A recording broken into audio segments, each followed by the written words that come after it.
As far as the federal government and the state of Idaho is concerned, I didn't exist.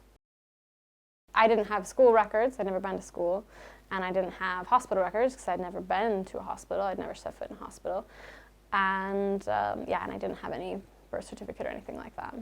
And I know that probably seems really strange to you and to a lot of people, but to me it didn't seem strange. That was just my life. I was raised the youngest of 7 children in the mountains of Idaho. My dad was something of a charismatic radical, so he was opposed to a lot of the things that we would just take for granted as a part of modern life. So he was opposed to doctors and hospitals and the public education and most things having to do with the government. And the reason that he was opposed to these things is because he believed that they had been corrupted in some way by the Illuminati. And this belief that he had would have a huge impact on my childhood. I think I was pretty young the first time I realized my family was different from other families, maybe even 4 or 5.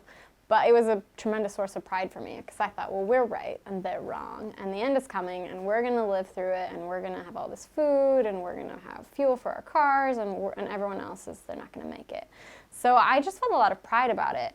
I was never put in school. Instead of going to school, I spent a lot of my time working in my dad's junkyard or stewing herbs for my mother, who was a really talented midwife and herbalist. I also was never taken to the doctor, no matter how seriously I was hurt. And like many of my siblings, I didn't have a birth certificate. So I got my delayed certificate of birth when I was 9. And by that time, there was some debate in my family about when it was that I'd actually been born. So I didn't know my birthday. I still don't exactly know it. This is a very different world, and a very different set of ideas went into it. And that world makes sense to itself. It maybe doesn't make sense outside of it, but it makes sense to itself. And it very much made sense while I was inside of it. What didn't when it stopped making sense really is when I started to leave, and then I was in 2 worlds essentially. I was able to teach myself enough basic maths and grammar to pass the college entrance exam, which in the US is the ACT. So I passed that, and then I was able to get into a university. And what followed really was a period of kind of extreme transition with all of the strange experiences and mishaps that you might imagine would happen to someone who goes to university without ever having any formal education before that. So just one example of that, I once raised my hand in a class, in a lecture, and asked what the Holocaust was, because I had never heard of it, which is not something I recommend doing. And there were a lot of things I'd never heard of, like the civil rights movement, and I thought Europe was a country. I didn't realize it was more than one country, and things like that. So, but learning about all these things, the Holocaust, the civil rights movement, all these things, it made such an impression on me that I would study it for 10 years, and then I would graduate from Cambridge with a PhD.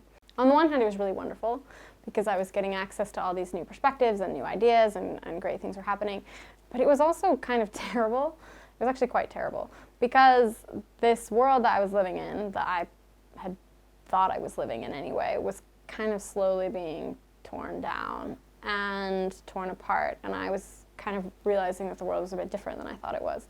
That whole experience was a lot like having one foot in each world of 2 worlds. I very much felt like I was trying to live in 2 different planes almost, because I would have my life at the university where I had pretty normal friends who'd gone to college and went to the doctor. I went to high school and went to the doctor and did these kinds of things. And then I would go home and I would try to be the person I had been when I lived there. And there was some question. It wasn't absolutely clear whether this new person that I was becoming from all the things I was learning could actually belong in that house that I used to belong in.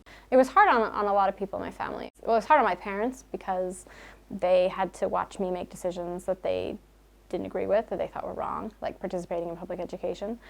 And it was hard for me because I had to go back to this place and watch them continuing to live in ways that I wasn't necessarily sure that I thought were right. My junior year of college, my dad got injured really, really seriously. He was in the junkyard and he was trying to remove a fuel tank from a car. And he was standing next to the car when a spark from the cutting torch he was holding made it into the gas tank, and the car exploded. And he was burned horribly. And my family made the decision not to treat that in a hospital, but to treat it at home. And that was an incredibly difficult thing to watch. The physical pain, the emotional pain, and watching them go through that, and I was also going through that with them. And it was the kind of thing where part of me thought they were crazy, that that's how they were handling it, and a significant part of me thought that that was absolutely the right thing. So there was a lot of years where there was just a lot of friction, and that would really come to a head when I was in Cambridge. And I noticed something began to be different. And it's kind of strange because in a lot of ways it wasn't different at all, and the only thing that was different is how I felt about it. And that thing was my older brother. I had an older brother named Sean who was 10 years older than me, and he and I had always been very close. Throughout most of my teenage years, he was my best friend, kind of the one person that I thought really understood me. But he also could be really manipulative and even a bit cruel. And he had, since I was young, he would kind of do all kinds of things, really. He would force me to do these little errands for him, and if I didn't do them, then he would get kind of violent, and he would twist my wrist behind my back until it started to crack. And sometimes nothing would set him off in particular, and it wasn't even clear why he was angry, but he would get so angry, he would grab me by my hair and drag me down the hallway and shove my head in the toilet, and all the whole time shouting at me that I was a whore. And this had been going on since I was a kid. Nothing had changed. This was the exact same thing, but what had changed wasn't his behavior, but how I felt about his behavior began to change quite a lot. And in my family, my brother and his problems was something of an open secret. Everybody knew, but we never talked about it. And suddenly I began to talk about it, and I began to demand that it change. And what I would eventually learn is that for my family, they couldn't change, and I couldn't accept that it couldn't change. You know, there was everything else I could kind of live with, but this one thing I couldn't. And, you know, ultimately, for some members of my family, it would be easier to lose me and lose that relationship than it would be to confront something really difficult.